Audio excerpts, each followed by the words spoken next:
আসসালামু আলাইকুম রহমতুল্লাহি বারাকাতুহ। হে পৃথিবীর সকল মানুষ, আমরা সবাই জানি আকাশে বিদ্যুৎ চমকায় মেঘে মেঘে ঘর্ষণ হওয়ার কারণে। কিন্তু রাসূলুল্লাহ সাল্লাল্লাহু আলাইহি ওয়াসাল্লামের বাণী কি জানেন? রাসূলুল্লাহ সাল্লাল্লাহু আলাইহি ওয়াসাল্লাম তিরমিজি শরীফের 3117 নম্বর হাদিসে বলেন, একদা একদল ইহুদি রাসূলুল্লাহ সাল্লাল্লাহু আলাইহি ওয়াসাল্লামের কাছে আগমন করলেন এবং জিজ্ঞাসা করলেন, হে আল্লাহর রাসূল, এই বজ্রপাতটা কি?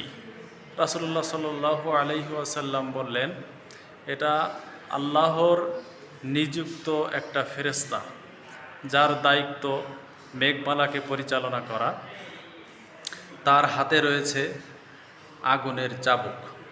আল্লাহ তাআলার নির্দেশে ওই ফেরেশতা মেঘমালাকে ধমক দিয়ে যখন যেখানে ইচ্ছা সেখানে নিয়ে যান। তখন ওই ইহুদিরা আবার জিজ্ঞেস করলো, হে আল্লাহর রাসূল, তাহলে আমরা যে এই বজ্রের বিকট শব্দ শুনি সেটা কি? তখন রাসূলুল্লাহ সাল্লাল্লাহু আলাইহি ওয়াসাল্লাম বললেন, সেটা হলো ওই ফেরেশতার গর্জন। তখন ওই ইহুদিরা বললেন, হে আল্লাহর রাসূল, আপনি সঠিক বলেছেন। এই হাদিসটি সুনানে আহমদ 274 নম্বরেও আপনারা খুঁজে পাবেন। ধন্যবাদ।